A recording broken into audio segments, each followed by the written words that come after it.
खानदान के सामने उन्हें खुश करने के लिए पर्दा करना और फिर बाद में उस पर्दे को उतार देना मेरे लिए उतना ही फनी है जितना रात को तुम्हारे जैसे लोगों का पीछा करना है।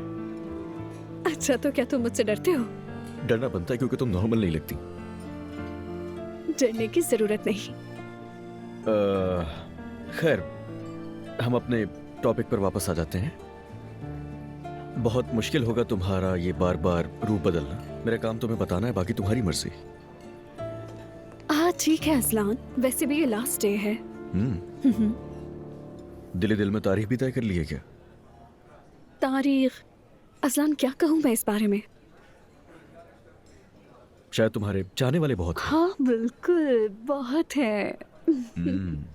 लेकिन फिक्र मत करो, तुम पहले नंबर पर हो। मेरे मिजाज को जानने के लिए इस तरह से आजमाने की जरूरत नहीं है तुम्हें। वाह, तुम तो ज़हीन भी हो। तुम्हें कोई शक है इसमें?